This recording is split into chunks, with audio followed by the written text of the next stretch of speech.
que a principios del mes de agosto estuvimos también aquí en la primera conferencia sobre el tema de la lectura, previo al taller de lectura que se estuvo impartiendo en nuestra biblioteca a cargo de Ana Elena Díaz Alejo, como parte del programa de fomento a la lectura y el espacio cultural metropolitano apoyando este programa que ha tenido éxito en nuestro municipio y que tanta falta nos hace a nivel local y nacional. Para quienes tomaron el taller, aquí veo algunas caras que cada sábado de los meses de agosto y septiembre asistieron y lo disfrutaron. Ustedes recordarán que quedamos que concluía este primer proyecto con esta conferencia, que Ana Elena ha querido titular La lectura como placer, y que creo que es un título fabuloso, porque una vez que realmente convirtamos a la lectura en un placer, pues no vamos a poder hacer nada más que estar leyendo. Siempre es importante tener por ahí un libro y que en el rato que tenemos disponible, pues lo disfrutemos. Entonces, sin más preámbulos, sin mencionar currículum, porque ya todos somos amigos de Ana Elena y todos la conocemos, queremos agradecerle su presencia y agradecerte, Ana Elena, tu gran disposición de siempre para en estos proyectos. Esta es tu casa. Bienvenida. Gracias. Bienvenidos todos. Gracias.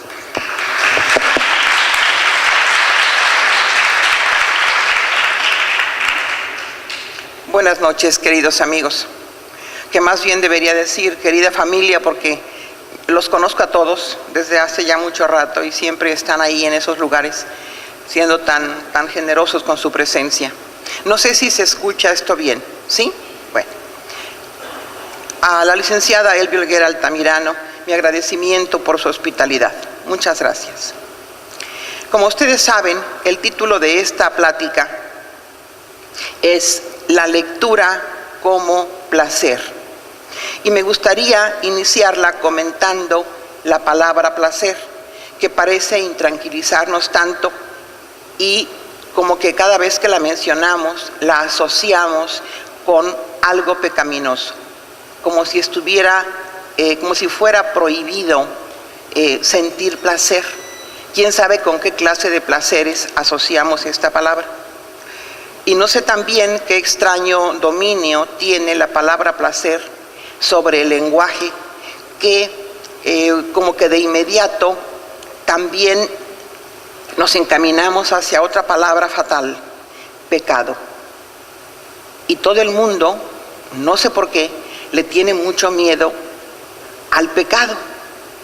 No sé, tampoco entiendo el por qué este afán de conservarnos puros, impolutos, intocados, sin mácula alguna. Y pues la verdad yo no lo entiendo. No sé si ustedes, pero mejor no me lo digan. Creo que todo procede de un inexplicable concepto que anda por allí y que pertenece a las bases morales de la sociedad.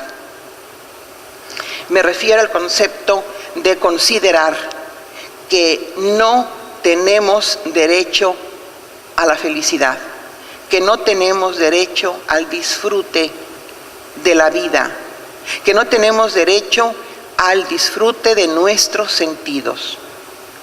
Ese no tenemos derecho es quizá lo que nos ha indicado, lo que nos lleva siempre a pensar que en el momento en que tenemos algo placentero frente a nosotros, en ese momento estamos cayendo en falta, estamos pecando. Yo pienso que este lugar al que hemos venido no tiene por qué ser un eterno valle de lágrimas en el que solamente tenemos que sufrir, sufrir y sufrir. Tampoco creo que tenemos que vivir en la miel. Me parece que debemos probar de todo para no caer en la monotonía, en el tedio. Y algo que debemos probar lo más que podamos, mientras podamos, es el placer. Pero el placer considerado como algo gozoso, sano, inteligente, no enfermizo, no pecaminoso. Se entiende por algo pecaminoso cuando los hechos se pervierten. Pervertir quiere decir convertir en negativo algo positivo. Y nosotros debemos tratar de conservar lo positivo del placer. Para confirmar mi opinión, quisiera comentar con ustedes algunas definiciones del diccionario. Primeramente, dice el diccionario de la Academia, placer es un verbo que significa agradar, aprobar o dar gusto. Por ejemplo, yo puedo decir, me place que hayan venido a esta charla. Quiero decir, me agrada, me da mucho gusto que hayan venido. En segundo lugar, la palabra placer no solamente es un verbo, también es un sustantivo masculino que tiene varias acepciones. La primera, goce y disfrute espiritual. ¿Qué quiere decir espiritual?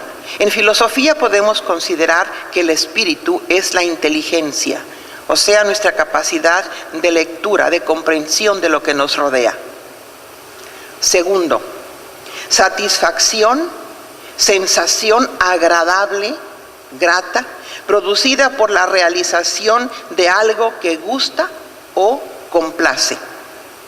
Tercero, voluntad, consentimiento, beneplácito. Y por último, la cuarta acepción, diversión y entretenimiento. Como ustedes pueden ver, en ninguna de estas acepciones hay algo que sugiera una actividad pecaminosa. Que aquí entre paréntesis la palabra pecar quiere decir faltar. Es decir, faltar a una norma, faltar a una costumbre.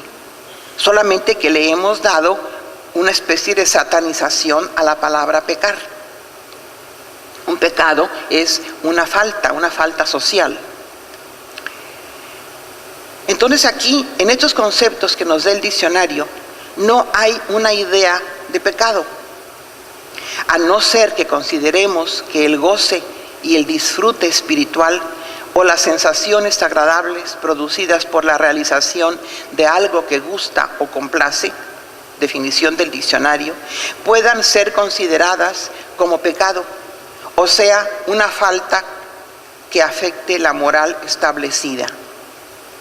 ¿Por qué no pensamos que sí tenemos derecho a disfrutar espiritualmente de todas las emociones que nos puedan proporcionar nuestros sentidos y nuestra inteligencia?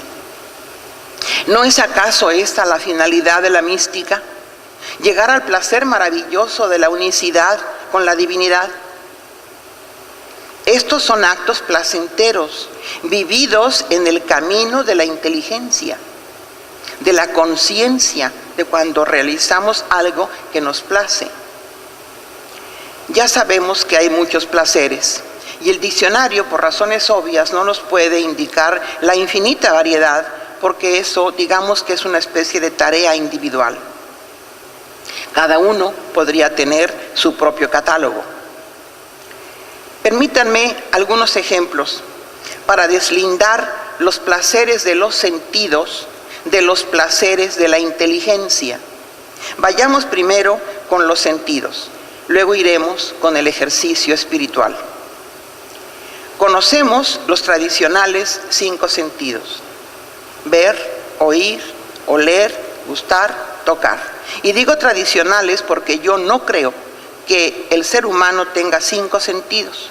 Son quizá los más mencionados. Digamos que son algo así como los troncos mayores. Pero hay una infinita ramificación de esta clase de posibilidades del sentir.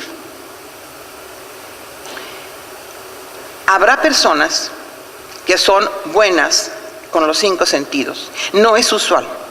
Por lo general tenemos cierta, más perfección en algún sentido.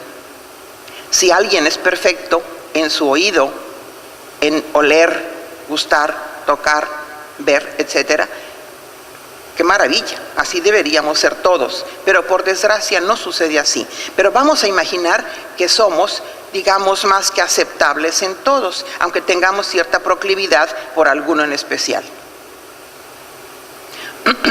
Vamos a ver el caso de ver. Ver, hay quienes gustan de ver el mar, el fuego, el paisaje, los torrentes, las caídas de agua, las decoraciones de los hogares, los trajes que la gente lleva. Hay otros que gustan de observar las actitudes o las características físicas. Habrá quienes gusten de asistir a las exposiciones de plástica porque sienten un extraño subyugamiento a lo cromático. Otros preferirán la contemplación de los cuerpos humanos. Algunos los prefieren vestidos, otros desnudos. Algunos preferirán quizá ver cadáveres. Hay gusto para todo. Lo mismo podríamos decir del sentido que nos permite oír. Hay quienes pueden oír todo, pero solo escuchan aquello especial que llama su atención o que les dice algo a su yo necesitado de informaciones, como los chismosos.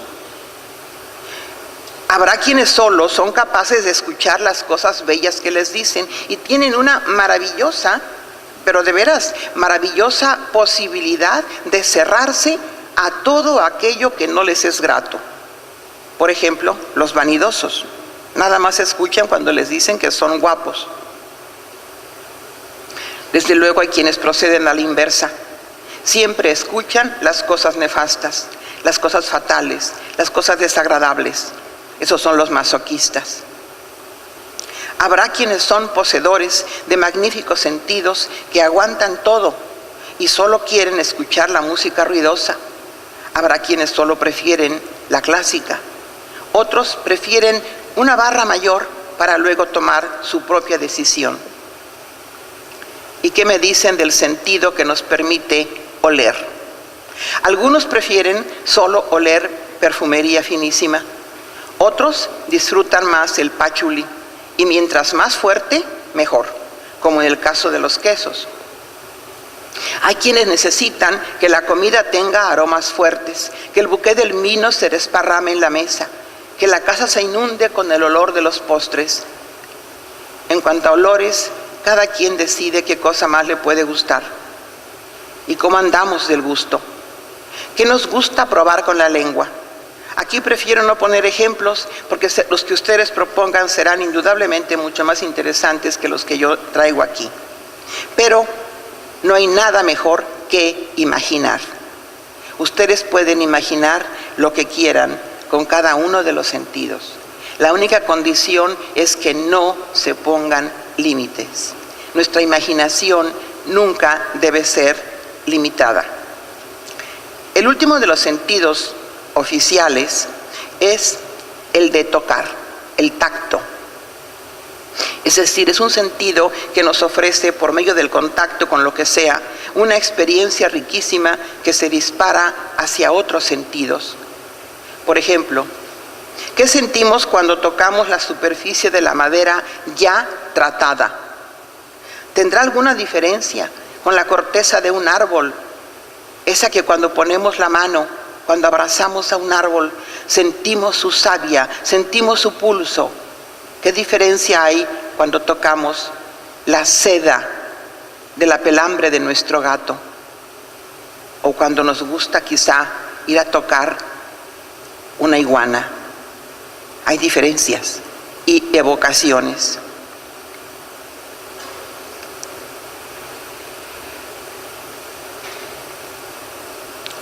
Importa mucho en el ejercicio de los sentidos decidirnos a practicarlos todos para no nulificarnos. Conviene arriesgarnos a ver ciertos cuadros que, aunque no nos atraigan, sí colaboran en la riqueza de nuestros conocimientos. Pongamos el caso de la comida. Hay que probar de todo, no quedarnos solamente con ciertos sabores, porque si no, se entorpecen, se empobrecen nuestras papilas gustativas. Que nunca la palabra té signifique solamente té de manzanilla. Y que cuando digamos salsa, no solamente pensemos en el pico de gallo, que cada palabra tenga 1000 sugerencias, porque las conocemos todas. Y en el caso de tocar, podríamos, por ejemplo, pensar en la diferencia de una seda o de una piel rugosa. ¿Hemos sentido acaso las hormiguitas que nos hacen las olas del mar en la playa, en nuestros pies? ¿Hemos sentido lo que hace con nosotros el viento? ¿Hemos sentido el viento en nuestro cabello? ¿Cómo se mete, se enreda con nosotros? Eso es sentir, y eso es placentero. Sentir el rayo del sol, sobre todo si la mañana es fría, eso es placentero y de ninguna manera pecaminoso.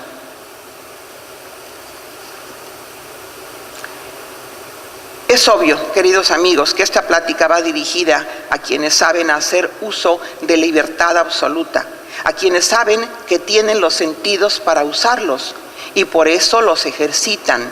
Las personas que viven en cápsulas morales o estéticas son muy peligrosas, tan peligrosas como los que presumen de puros. Son seres muy peligrosos.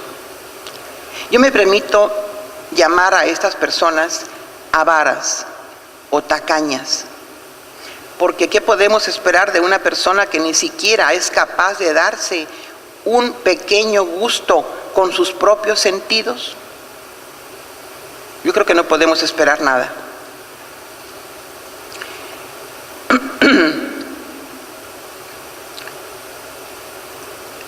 La vida nos ofrece 1000 posibilidades.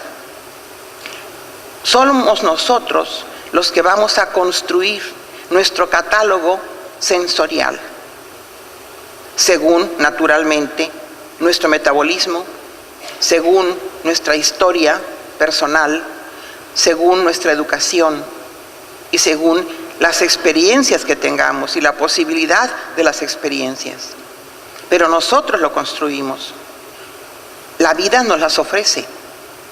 En una mesa como de un buffet, nosotros podemos ir y seleccionarlas. Y esto es saludable para todos. Hasta ahí los sentidos. Vamos ahora con los ejercicios del intelecto. Esto es, con los placeres individuales, íntimos, espirituales, que solo realizamos piel adentro y en los que interviene la imaginación y todas las posibilidades en las que la inteligencia tiene que manejarse en pie de guerra. Estos ejercicios de la inteligencia se inician por lo general con alguna agresión que reciben nuestros sentidos. Esa agresión puede ser cualquier cosa, desde una puesta de sol hasta los acordes musicales de una sinfonía, un perfume, una película, un sabor, una mirada, el roce de una mano, un suceso, un tema tratado, una conversación, el clima o una lectura. La lectura agrede a nuestros sentidos. La lectura es una de las mayores agresoras de nuestros sentidos, sobre todo porque nos ataca en soledad, nunca en grupo. El libro es un acto individual, la lectura es un acto propio. Entonces, estamos prácticamente indemnes cuando escuchamos algo, cuando leemos algo. Nadie puede leer por nosotros. Esta noche yo quiero referirme de manera particular al modo como nos agrede la lectura, porque desde luego hay muchos tipos de lectura. Así como José Gorostiza dice que hay canciones para cantar en las barcas, yo les puedo decir a ustedes que también hay varios tipos de lecturas según la situación, según las circunstancias, según el momento, según la necesidad. Vamos a ver algunos ejemplos. 1. La lectura del periódico. Esta es una lectura definitivamente informativa. De ella solo deseamos obtener los sucesos más importantes del día, esos que mañana quizá serán irrelevantes, ya no importarán, pasaron de moda. Quizá nos importe la sección de sociales, en las que ya saben ustedes aparecen pues todas las trivialidades de la comunidad. Porque díganme si no, ¿a quién le va a importar los 15 años de Petrita? Pues solamente a Petrita y a su familia. Y yo creo que ni siquiera a toda la familia de Petrita.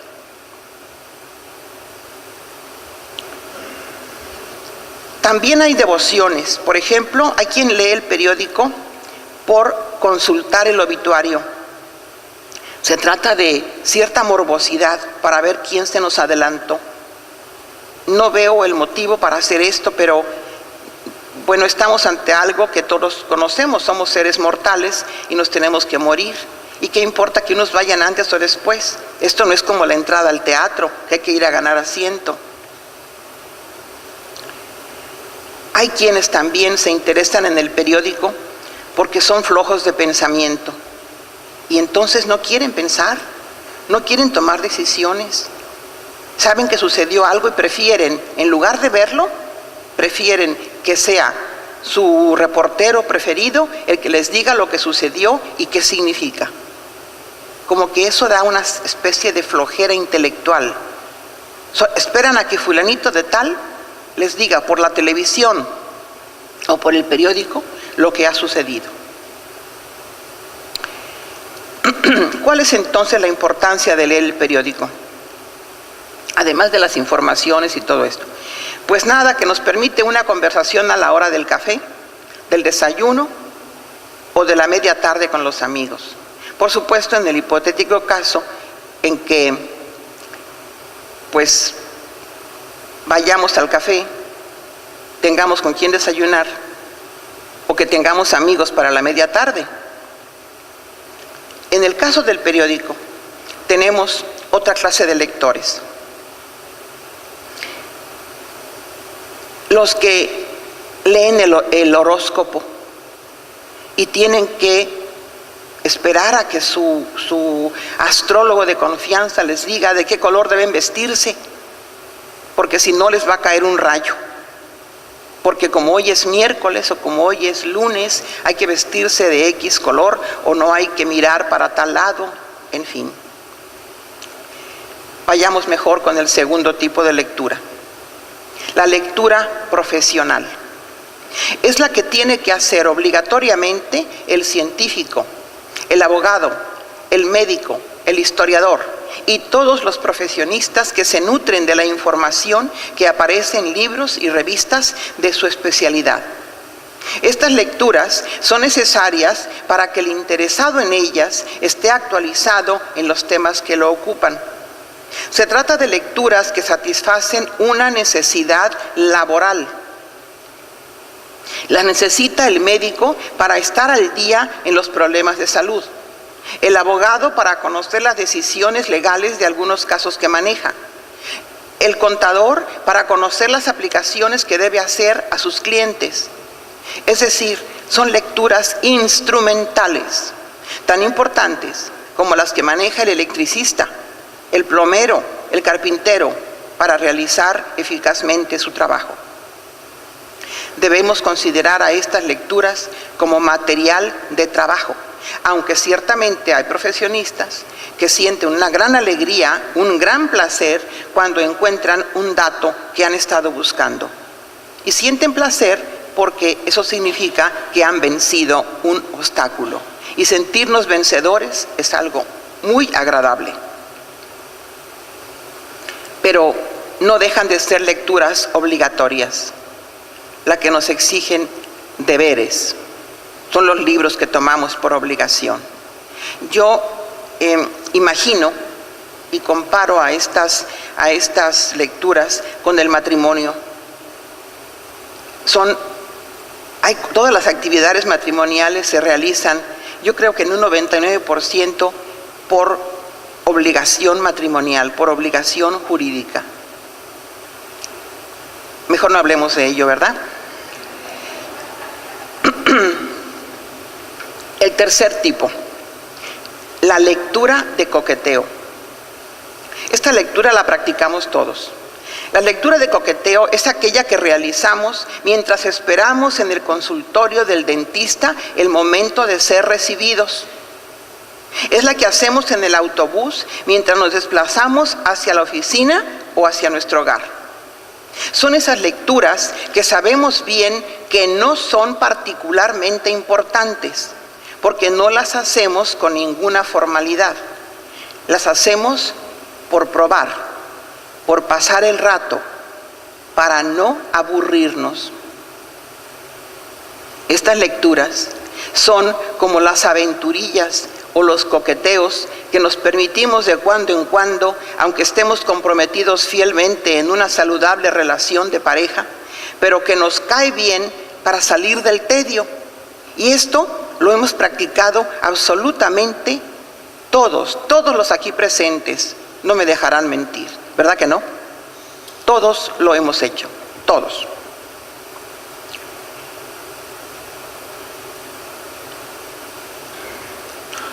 ¿Por qué le tenemos tanto miedo al tedio? Bueno, un personaje de Miguel de Unamuno, de una novela que se llama Nada menos que todo un hombre, una obra que ha sido hecha película, que ha hecho teatro, y hasta por ahí intentaron una ópera con esta obra. El marido es un hombre prepotente que se ha casado con la mujer más bella de la ciudad. Y pues a ella no le falta nada, es más, es toda una reina, porque es muy hermosa. Y ella tiene como principal oficio, pues ese, ser hermosa, que ya es bastante, por supuesto. Y ella considera que su marido debe tenerle a ella absoluta devoción y absoluta fidelidad. La pobre le falta mucha información, es obvio. Y el marido piensa que él tiene toda la autoridad y que espera todo el respeto y toda la devoción también y toda la obediencia. Es otro desinformado también, por supuesto. Pero un día ella encuentra al marido disfrutando de las voluptuosidades del pringue con la porqueriza, con la mujer que cuidaba los puercos. Y se asusta, se alarma. Pero no se alarma por la infidelidad del marido, no. Se alarma porque ella no le cabe en su cabecita tonta cómo es posible que ese hombre sea capaz de acercarse a esa mujer tan sucia, tan fea, tan horrorosa, teniendo en su casa a la mujer más bella de la comunidad. Eso es lo que a ella la asusta y eso la ofende. Cuando le reclama, él contesta: siempre gallina, amarga la cocina. Y yo creo que tiene razón. Vamos, no tenemos por qué comer filete todos los días, aunque sea filete, ¿verdad? Creo que tenía razón el marido en esta respuesta, aunque un poco ruda, pero veraz. Por eso le tenemos miedo a la rutina, al tedio. Aunque sea filete, todos los días filete. Dios mío, es una infamia, ¿verdad? Díganme que sí.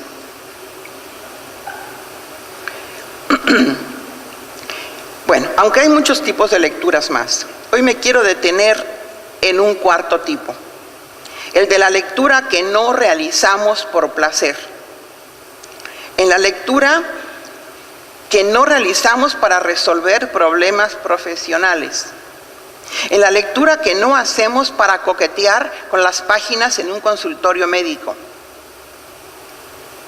Esta es una lectura que hacemos gozosamente, la que hacemos cuando estamos pensando a qué hora vamos a llegar a la casa para tomar ese libro y ponernos a leer. Es la lectura que no nos importa desvelarnos y queremos seguir leyendo y leyendo y leyendo, y nos puede dar hasta el amanecer del día siguiente y nosotros seguimos leyendo y no podemos soltar el libro, tanto lo estamos disfrutando. Desde luego no estamos leyendo un tratado jurídico, tampoco estamos leyendo recetas de cocina, estamos leyendo, por lo general, un cuento o una novela, por lo general, novela. Estas lecturas son las que llamamos lecturas placenteras y pertenecen primeramente al reino de la literatura. En segundo lugar, a otras disciplinas humanísticas, como la filosofía, como la historia, como la sociología. Y por último, la poesía. La poesía tiene poca parroquia. Yo quiero hacerles una confesión, que Tampico es el único lugar que yo conozco donde los lectores, hay más lectores de poesía que de cuento o de novela. Que los tampiqueños tienen una extraña sensibilidad y disfrutan la poesía como quizá en el DF disfrutan el cuento o la novela. Algo tienen estas tierras que hacen que a los lectores les guste recabar imágenes, contemplar el mundo con otros ojos. Vamos a hablar de estas lecturas placenteras. Miren ustedes, la lectura por placer es algo que se degusta exactamente como el amor. Aquí todos somos adultos y podemos hablar con amplitud, así que vamos a ir por partes. Y me atengo a las experiencias personales de cada uno y por supuesto a su honestidad en su memoria. ¿Cuántas veces nos hemos acercado a un libro solo porque tiene una encuadernación muy tentadora? ¿Cuántas veces hemos ido a las librerías y nos ha atraído un libro solamente porque tiene colores muy bellos, un empastado precioso, y entonces estiramos la mano y abrimos el libro y empezamos y ya lo degustamos desde afuera, lo sobamos, lo admiramos, nos gustó por fuera?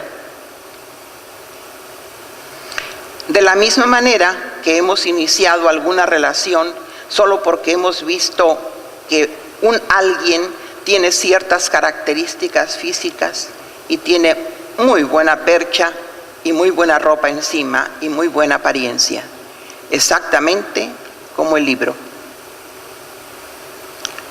¿Qué hacemos luego con el libro? Bueno, pues lo abrimos, vemos la portada y empezamos a intentar tratarlo, conocerlo. Exactamente lo mismo que hacemos con una persona. Empezamos a platicar con ella para ver si hay cierta coherencia y si corresponde la persona, la apariencia de la persona con el contenido, con el pensamiento, con las palabras. Podemos llevarnos sorpresas, porque a lo mejor encontramos a alguien guapísimo, de una gran apariencia, y al hablar resulta que tiene voz de pito. Sería horrible. O que es torpe, que es burro.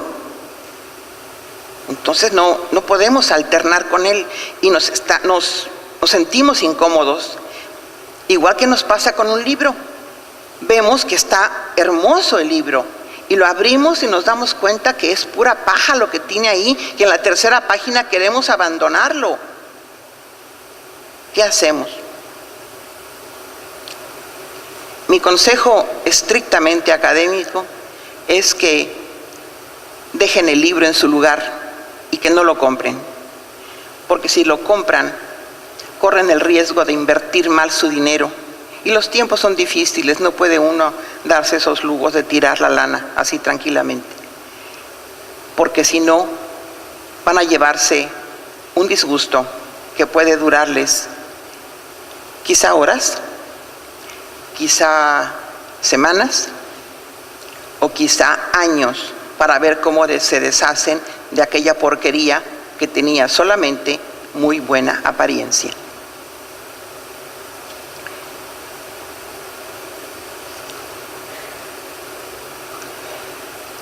Pero ahora vamos a suponer que el libro sí está respondiendo a nuestro interés, que nos va gustando, que es justamente lo que necesitábamos.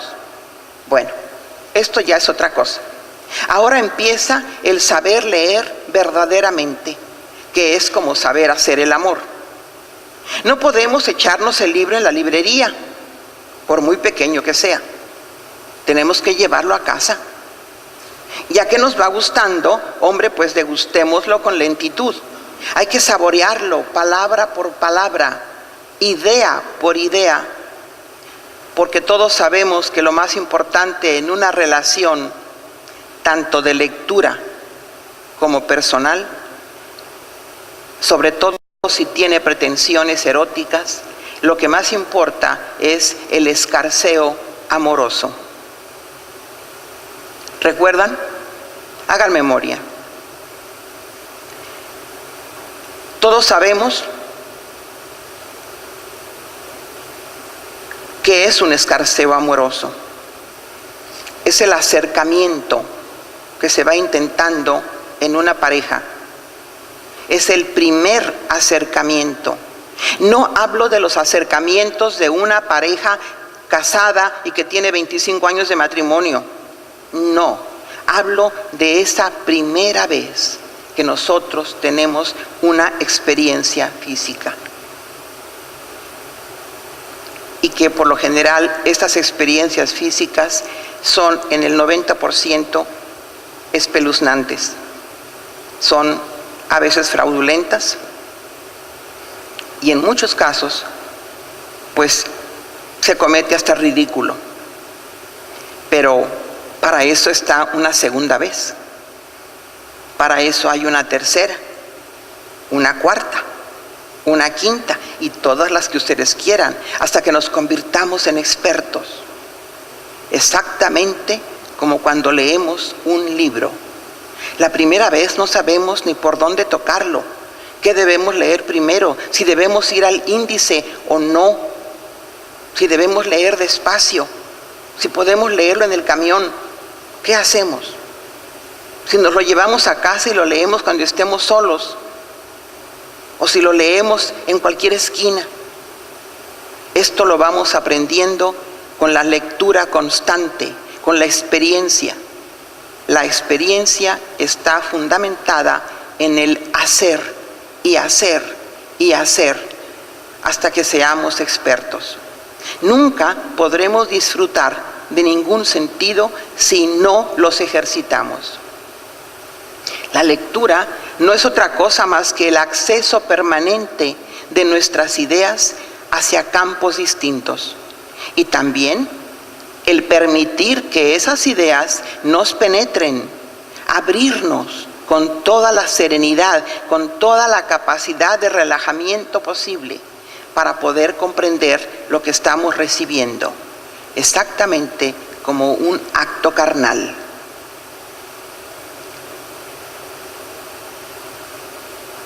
Pero hay momentos para todo. Hay un tiempo que es el que puede durar ese escarceo. Ese escarceo no puede durar demasiado, ni se puede quedar ahí toda la vida. Y todos somos conscientes de él. ¿Cuántas veces nos hemos dado cuenta de que ya nos quedan, que estamos leyendo una novela policíaca, por ejemplo, que nos quedan apenas unas cuantas paginitas y nosotros todavía no sabemos quién fue el asesino y vemos que ya nos quedan como 4, como 5 y temblamos y no sabemos qué hacer hasta que en la última página llega el orgasmo de la lectura y hay que estar preparado para enfrentarlo, porque si no, bueno, pues ya todos saben lo que pasa después de un orgasmo. Mejor dicho, pues no pasa nada, ¿verdad? Este proceso de acercamiento que produce taquicardia, desasosiego, inquietud, deseosa dependencia, todo esto es lo que pertenece al placer que nos otorga toda relación amorosa. Y por supuesto, así nos pasa con la lectura cuando somos devotos de ella. Porque todos sabemos bien que estos momentos serán irrepetibles. ¿Qué sucede cuando ya sabemos, por ejemplo, quién fue el asesino? ¿Qué pasa cuando ya se supo quién fue el traidor? ¿Qué nos pasa cuando al fin la dama dijo sí al caballero? Pues pasa lo de siempre, que el interés decae, porque ya sabemos lo que viene después. ¿Y qué viene después? Bueno, pues cuando ya se sabe quién es el asesino, llega la policía y se lo lleva y le pega y lo hace que cante y lo encierra en el tambo. Bueno, esto ya lo sabemos todos. Se acabó el interés, se acabó el gusto. ¿Y qué pasa cuando todavía no sabemos quién es el traidor? Estamos especulando, sospechamos de todos. Esto es lo que nos mantiene en pie de guerra en la lectura. Y cuando ya sabemos quién fue, ya no nos interesa porque ya sabemos lo que va a pasar. Lo van a correr del partido, lo van a correr del pueblo, quizá lo van a paliar o lo van a matar. Bueno, eso es lo usual, ya no nos interesa, ya lo conocemos. ¿Y qué pasa cuando la dama no ha querido decir sí al caballero? Y un día nosotros estamos pendientes en qué momento ella va a decir sí. Claro, una relación no se puede mantener toda la vida. Entonces, habrá un momento en que ella dice sí. Y en ese momento se acaba el encanto, se acaba la inminencia, se acaba la espera, se acaba esos momentos deseosos, se acaban las llamadas telefónicas, se acaba la taquicardia. Porque entonces interviene el juez, interviene la familia, interviene la sociedad y llega el matrimonio y ya se arruinó todo. Porque entonces llega la costumbre y volvemos al tedio, a la costumbre.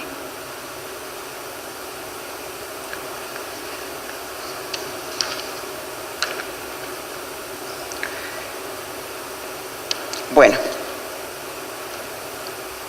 yo los invito a que seamos lectores erotómanos, es decir, que leamos placenteramente en espera de una consumación, que degustemos cada línea, que no nos importe el final de la novela, que nos detengamos en la vida de los personajes, en lo que dicen, en lo que piensan, en lo que hacen y por qué lo hacen. Si leemos detenidamente, gozosamente, el texto nos irá indicando el camino hacia un final que podemos hasta prever. Cada libro, cada novela, cada cuento nos va perfeccionando en el ejercicio lector, exactamente como nos ha pasado en el ejercicio erótico. Recuerdan su primer enamoramiento. Pero, ¿qué pasa cuando nosotros hacemos la lectura con miedo? Porque se trata de una lectura llamada prohibida. ¿Qué pasa cuando tenemos una relación a la que le tenemos miedo? Pasa exactamente lo mismo. Se trata de actos fallidos. Y a una lectura, como a una relación amorosa, no se puede llegar con miedo, como no sea que esperemos el desastre de todos los desastres.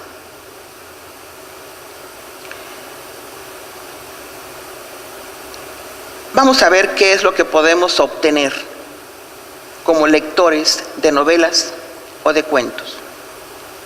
Yo les quiero comentar mi propia experiencia de lectora. Yo soy lectora compulsiva de cuentos. Leo todos los días, leo un cuento, obligatoriamente. Llueva o truene. ¿Y qué es lo que más me interesa? A mí personalmente, a cada uno le pueden interesar diferentes cosas. A mí me interesan las interacciones humanas. Es decir, las relaciones que hay entre los personajes, de odio, de amor, de rencor, y qué cosa los ha motivado. Me gusta observar el complejo pero delicado enramaje en el que brotan los motivos atesorados por el hombre para amar, para padecer, para reír, para odiar. De ese tronco de ficción, el escritor agudiza su mirada y sin consideraciones hace surgir desnudo al ser humano. Pero como lectora, yo también me busco a mí misma en esa ficción. Y esto es lo que todos debemos hacer, buscarnos a nosotros mismos. Hay que tratar de reconocernos en las pulsaciones de los personajes. Yo intento, cada vez que me enfrento con los personajes, trato de reconocerme en ellos. Me he puesto el traje de Juana de Arco, el de Medea, hasta el de Doña Inés. Pero también he tratado de entender la vida desde la perspectiva de don Juan Tenorio. Y digo estos personajes porque son personajes muy difíciles para entenderlos si los tuviéramos enfrente vivos. Don Juan Tenorio es un personaje deleznable. Doña Inés inspira lástima. Medea, una gran pena. Juana de Arco, un miedo increíble ante esa loca maravillosa que era capaz de defender una patria a caballo.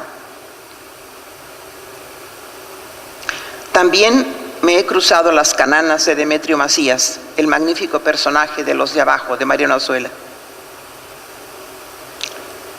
Y en esos personajes difíciles, broncos,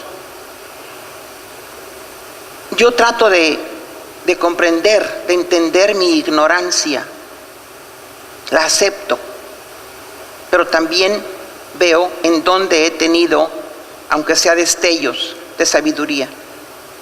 Recreo mis capacidades para el bien y trato de entender el mal. Delimito mis valores, afino mi conciencia, me elogio, pero también me desprecio. Agradezco los dones recibidos, detesto mis ruindades, enfrento mis mitos y puedo entender las veces y los motivos por los que yo me he mentido a mí misma, que yo creo que eso lo hemos hecho todos y es la peor mentira que podamos cometer, mentirnos a nosotros mismos. Quiero decir con esto que puedo encontrar en la lectura el mejor camino hacia mi propia realidad, porque puedo vivir en los personajes lo que no puedo vivir yo. Amo y padezco y sufro y río y odio en las vidas de ellos. Y los entiendo, los comprendo, los amo y los trato como si fueran mis confidentes. Y aquí frente a ustedes les confieso que platico mucho con ellos. He conversado con Dulcinea, pero no la amada ideal de Don Quijote, sino con Aldonza Lorenzo, la mujer de carne y hueso, la rubicunda muchacha llena de vida y de naturalidad. No la mujer ideal inexistente que es la Dulcinea del Quijote. Esa mozuela nos puede enseñar a vivir. Pero también platico con los autores. He sostenido maravillosas conversaciones con Amado Nervo, intentando saber que me explique el porqué de ese amor hacia su hijastra y que él mantuvo entre cortinajes tan oscuros. Conocer a un personaje, a un autor, es tener la oportunidad de hablar con alguien a sabiendas de que ese alguien no nos va a traicionar nunca. Son nuestros mejores amigos. No van a divulgar nuestras confesiones. Nunca. Con ellos podemos confesarnos sin temor a la vergüenza, a la culpa o a la penitencia. Los personajes y sus autores son nuestros mejores confesores. Y nosotros somos también sus mejores confesores. Y todos nos preguntamos, bueno, pero ¿para qué leo cuentos? ¿Para qué leo novelas? El para. Vivimos una sociedad tan pragmática que tenemos que encontrarle una razón a todo lo que hacemos. ¿Para qué hago esto? ¿Para qué hago una carrera? ¿Para qué me caso? ¿Para qué cruzo la calle? ¿Para qué? ¿Para qué? ¿Para qué? No tiene que ser así, pero ya que somos así, yo creo que la respuesta puede ser válida para todos. Leemos cuentos para desenterrar nuestra identidad, esa que no queremos que aflore a la luz pública, porque todos tenemos una identidad secreta que a veces no dejamos que salga porque tememos que los demás la vean, o a veces no dejamos que salga porque nosotros mismos no queremos verla, le tenemos miedo. Nos tenemos miedo a nosotros mismos. Leemos cuentos, en realidad, para encontrarnos con esa voz nuestra, pero distinta, que está agazapada en cada línea de un texto. También podemos descubrir el porqué de nuestras aficiones. ¿Cómo? Tratando de ver por qué le tenemos miedo o desagrado o repudio a ciertos personajes o a ciertas situaciones. Es indudable que algo hay en nosotros que no se identifica con aquello. Quizá hay una almendra muy amarga que está identificándose en un símbolo y no queremos desentrañarlo, no queremos escucharlo. Y se pierde su vocecita, se pierde en ese personaje y nosotros no queremos, y por eso preferimos no ver no escuchar a esos personajes, no presenciar tales o cuales situaciones. Aunque no es su finalidad, por supuesto, la lectura también es un acto catártico. No es su finalidad. El arte nunca tiene una finalidad psiquiátrica, pero sí cumple actividades catárticas. Es por todo esto que afirmo que la lectura tiene mucho parecido con nuestras relaciones amorosas. Iniciamos una cercanía lentamente, intentamos conocer el terreno, imaginamos los riesgos, decidimos o no seguir adelante, pero nos damos cuenta que seguir adelante es un reto que debemos asumir, y es el de confirmar nuestra capacidad de comprender a los demás y saber si sabremos compartir la vida con ellos, porque cada lectura, como cada relación amorosa, es un aprendizaje, es un adiestramiento, es una experiencia que nos posibilita para entender mejor el mundo, y me atrevo a decir también que para no tenerle miedo. Podemos vivir sin riesgos otras vidas, otras circunstancias, otras latitudes, otras épocas.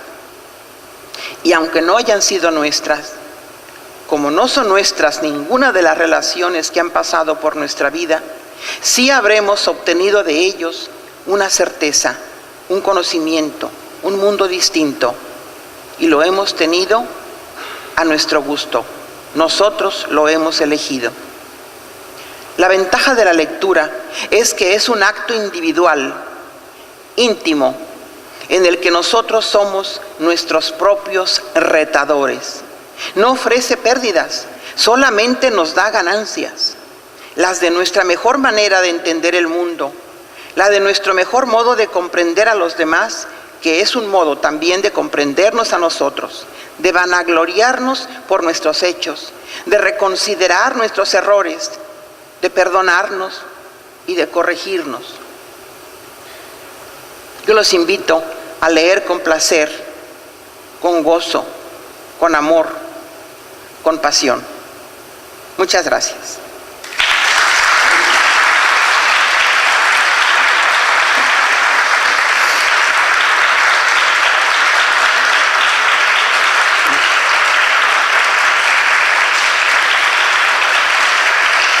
Gracias, amigos. Muchísimas gracias.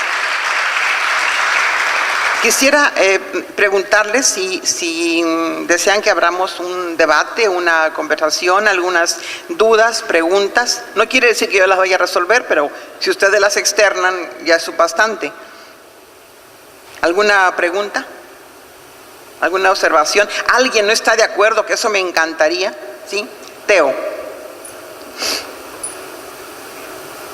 Gracias. Sí, gracias. Bueno, me llama la atención el título de la conferencia, doctora. El placer de leer, o la lectura por placer. Sí. Está muy bien su exposición.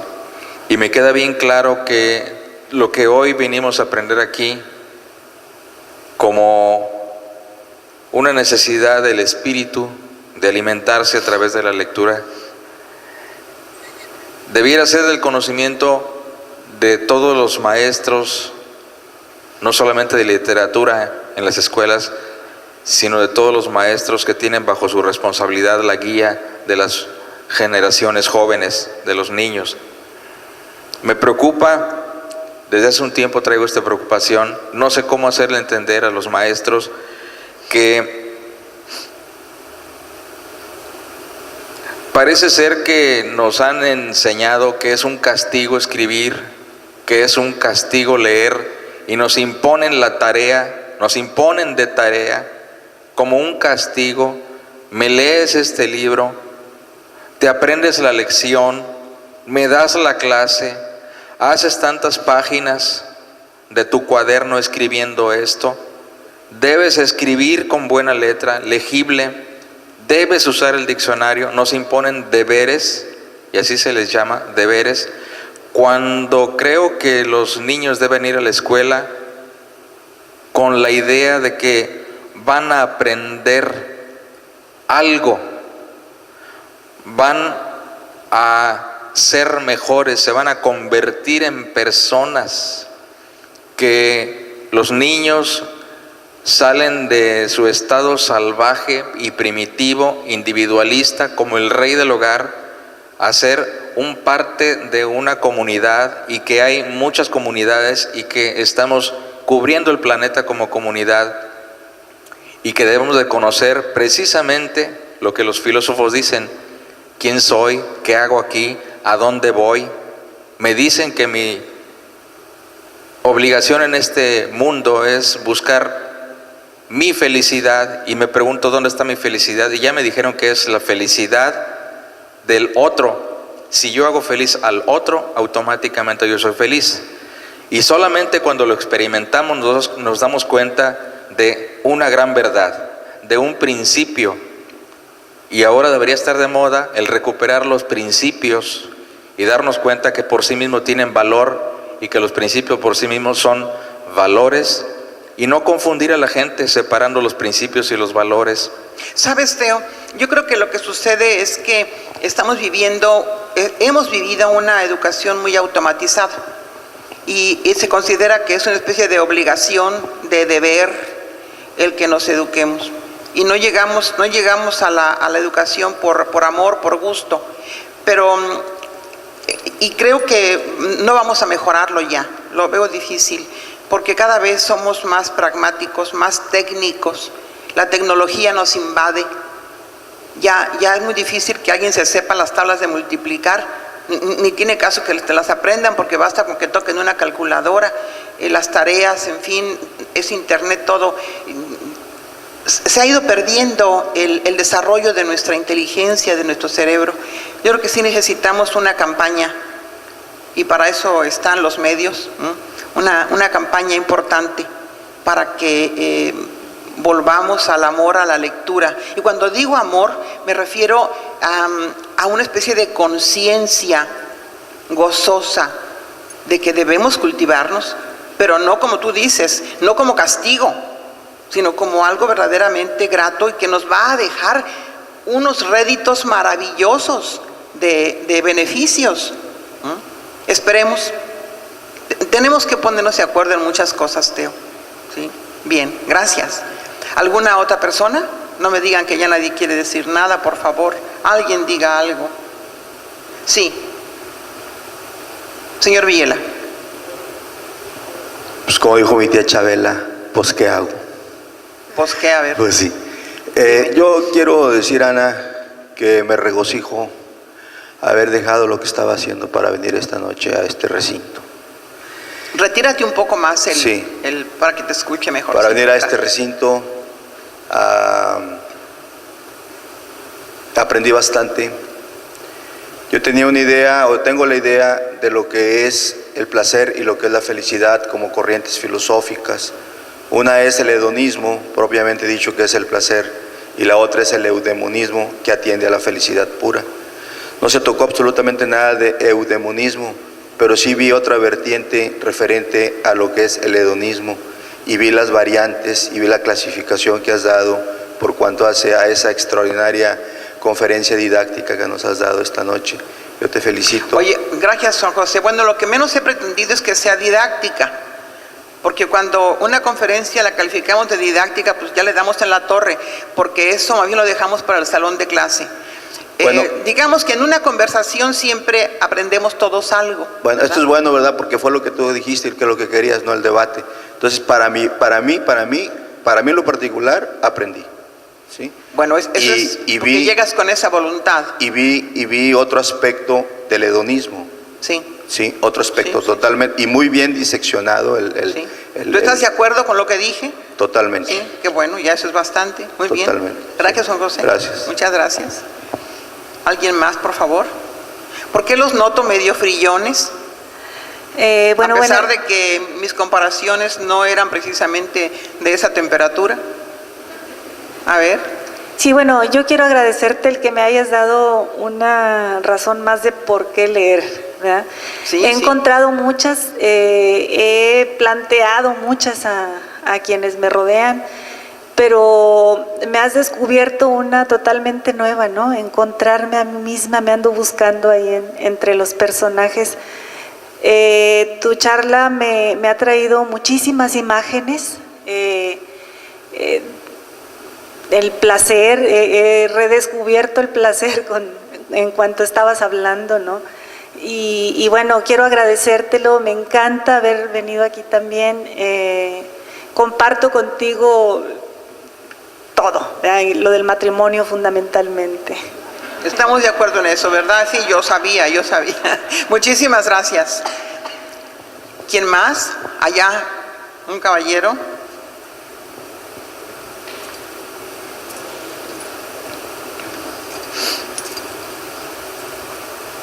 Y se retiran un poco Sí. para que no se vicie el sonido, ¿sí? Buenas noches. Mi Buenas pregunta va más enfocada a qué tipo de lectura es la más recomendable para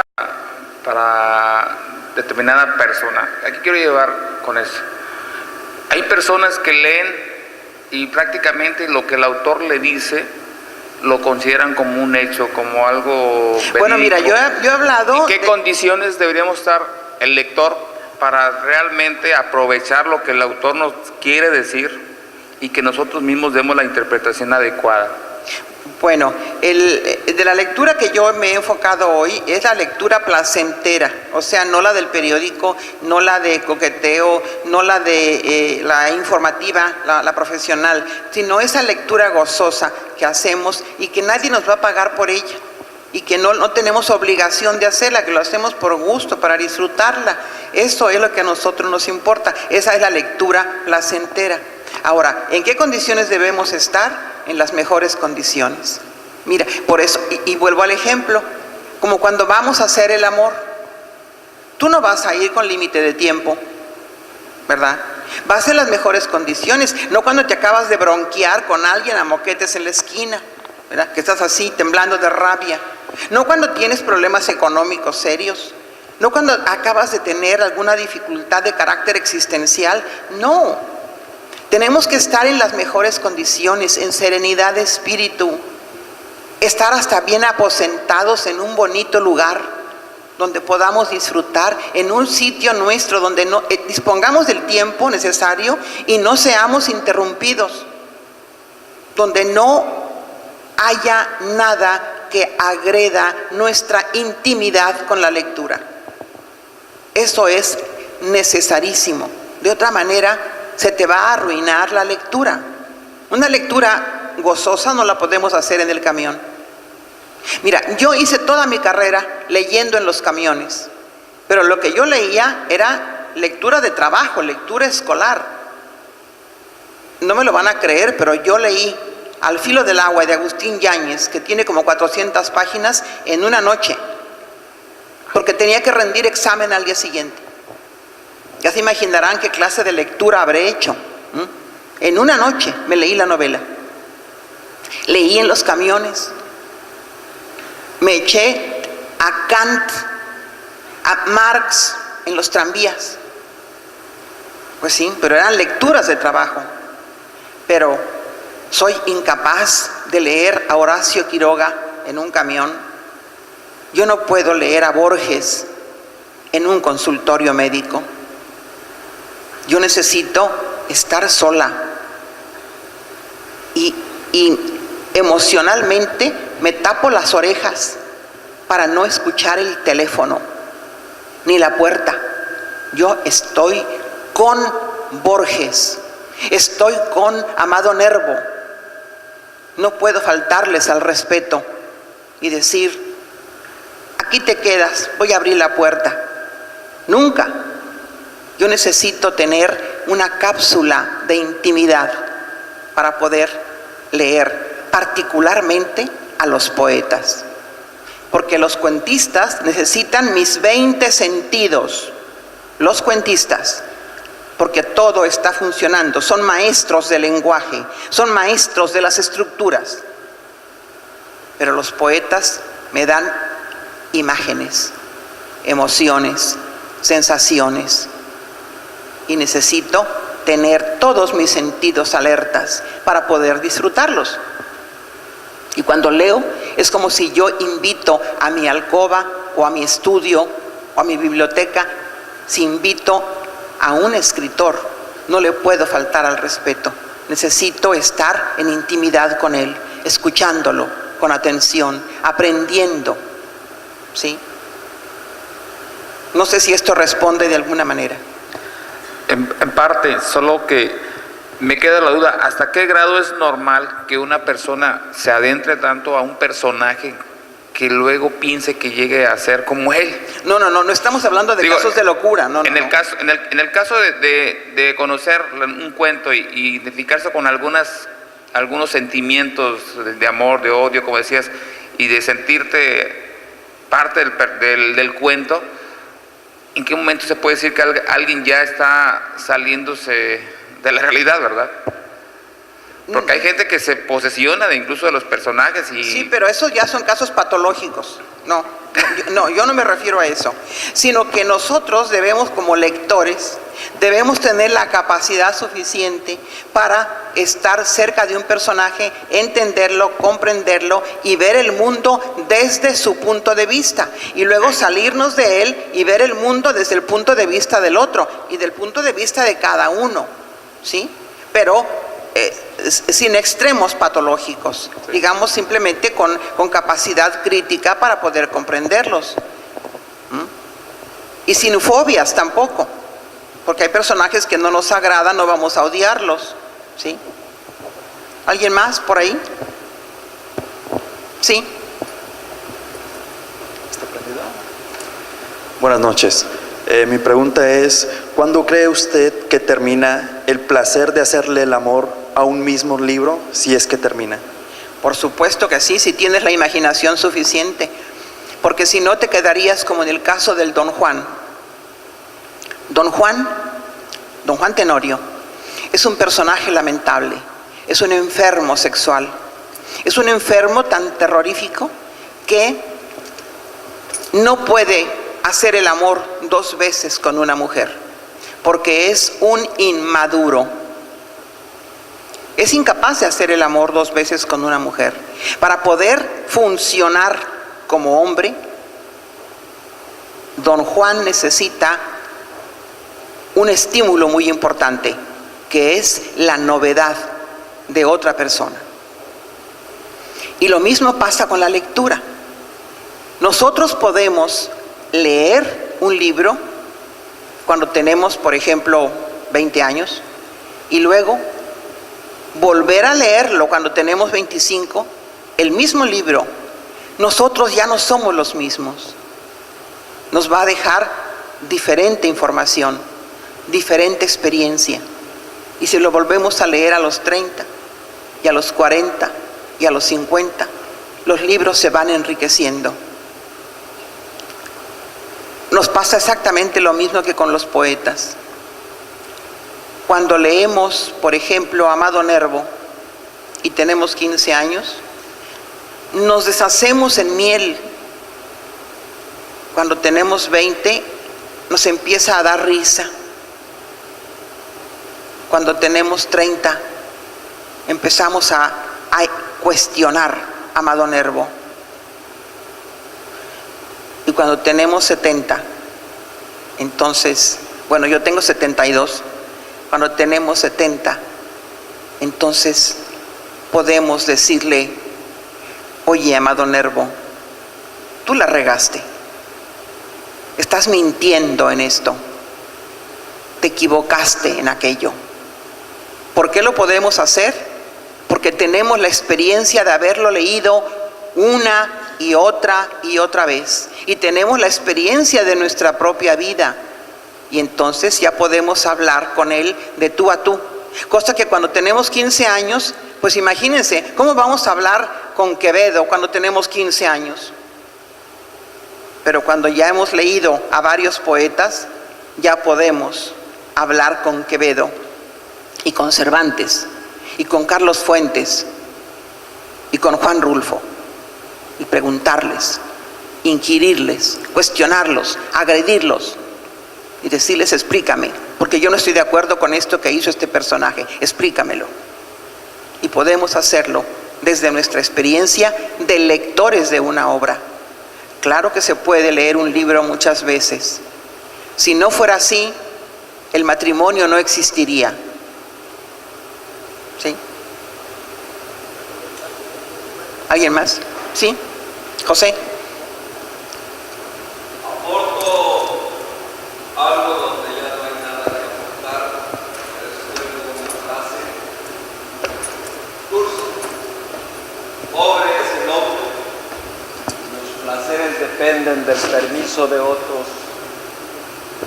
A la lectura tienes que entrar de manera violenta y siempre rebelde, siempre irreverente. Lo que no te gusta, a la basura. Sí, sí. Lo que te gusta, entra. Apruebo la irreverencia siempre. A la primera vista. Amor, eróticamente, a la primera vista. Sí. A la primera vista entran obras como los cuentos de Borges, el poema de Gorosky. Para mí, joven, a los 15 años, con los cuentos de Ray Bradbury, que aunque ya me sé el final, los vuelvo a releer. Y vas a encontrar otras cosas. Y la misma. Claro, sí. La novela es una casa a la que entras, cada que entras, Ves otras cosas. tiene nuevos cuartos, Sí, cosas más bellas. sí. Montaña mágica, cada que la subo es una montaña diferente. Sí. Pobre el hombre, los placeres dependen del permiso de otros. Claro.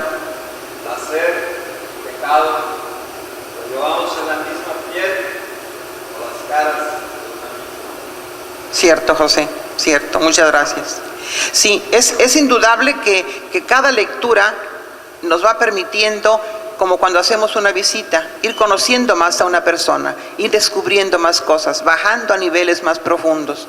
La primera lectura, sobre todo en narrativa, que es muy aconsejable, es una lectura para descubrir nada más quién con quién mató a tal, o sea, la anécdota, y después ya entrar con más curiosidad, con más juicio, a revisar exactamente cada cosa e ir bajando niveles, como si fuéramos buzos. Cada vez nos vamos acostumbrando más a las oscuridades y podemos encontrar más cosas. Señores, muchísimas gracias por su presencia esta noche. Buenas noches a todos.